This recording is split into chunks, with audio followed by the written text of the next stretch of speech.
சென்னை கொஞ்சம் increased numbers வந்து கொஞ்சம் ஆச்சரியமாக தான் இருக்கு. அதுதான் ஓட்டிங் பேட்டர்னில் மாற்றம்னு ஷபீர் சொல்கிறதா பார்க்க வேண்டியிருக்கா?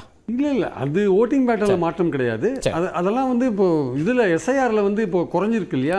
ஆக்சுவல் ஓட்டர்ஸ் சென்னையில் பெரும்பகுதியான வாக்குகள் அங்கே நீக்கப்பட்டது ஒரு காரணமாக இருக்கலாம். அது வந்து அது விஜய் ஒரு காரணம் கிடையாது. இந்த விஐபிஸ்லாம் போட்டி போடுறாங்க இல்லையா, அந்த இடத்துல மக்கள் திரண்டு வந்து ஓட்டு போட்டிருக்காங்கன்னு நம்ம பார்க்குறோம். நம்ம அதுலேயுமே கேள்வி, பெரம்பூரில் வந்து ஒரு முக்கியமான கட்சி பிரமுகர் விஜய் பணம் கொடுக்கல, பிஎம்கேவும் பணம் கொடுக்கல. சரி, ஸோ பணம் கொடுத்த அந்த நபருக்கு ஆதரவாக திரண்டு வந்து ஓட்டு போட்டிருக்காங்கன்னு ஒரு பேச்சு இப்போ வந்துட்டு இருக்கு. ஓகே, அதனால வந்து உறுதியாக சொல்ல முடியாது. அதிமுக காரங்க வேலை செய்யல அந்த பர்டிகுலர் கேண்டிடேட்டுக்கு, அவங்க முழுக்க திமுக வேலை செஞ்சிருக்காங்க. சரி, ஸோ அது வந்து விஜய்க்கு என்ன மாதிரி முடிவை கொண்டு போகும்னு தெரியாது, நம்ம எதிர்பார்க்க முடியாது, என்ன எப்படி போகும்னு சொல்ல முடியாது.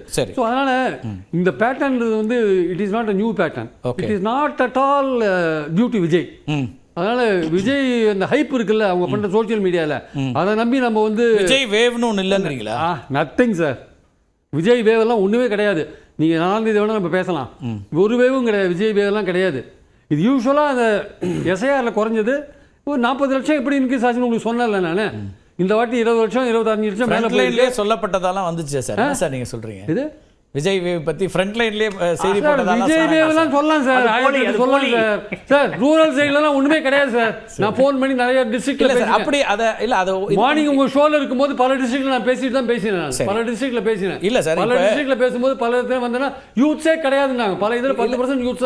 ஆனால் எதிர்பார்க்கப்பட்டதை விட அல்லது கணக்கிடப்பட்டதை விட அவர் கூடுதலாக வாக்குகளை பெறுகிறார், வாக்குகள் வாங்குவார், பர்சன்டேஜ் வாங்குவார்ன்றதெல்லாம் எனக்கு 20-25% வாங்குவார், நான் அதில் டிஸ்பியூட் பண்ணல சார். நான் அது இருக்கலாம், நான் இல்லைன்னு சொல்ல வரல. ஆனால் பெரிய வேவ்லாம் வந்தது, விஜய்க்கு வேவ் வருதுன்னா அது வந்து இல்லை சார். 20% அவர் வாங்கினாலே அது ஒரு பெரிய ஒரு நியூ என்ட்ரி அப்படிங்கிற 20% மேலே போகிறாங்க. Big number sir, 25% big number. அது 20%னால 1 கோடி வாக்குகள். அது ஒரு 20க்கு மேலே போகிறாங்க டவுட்டாக இருக்கு சார் எனக்கு. அவர் 20க்கு மேலே போகிற டவுட்டாக இருக்கு. அவர் 20க்கு மேலே போனான்னு வச்சுக்கோங்களேன், அதிமுக எங்கேயோ போயிடும் கீழே. ஓகே, இதை ஏன் சொல்கிறேன்னா அது வந்து ரூலிங் பார்ட்டிக்கு எதிரான அதிகமான வாக்கு சதவீதம்ன்றது வந்து ரூலிங் பார்ட்டிக்கு எதிரான வாக்கு சதவீதம்ன்றது அது ஓல்டு கான்செப்ட், பழைய கான்செப்ட்.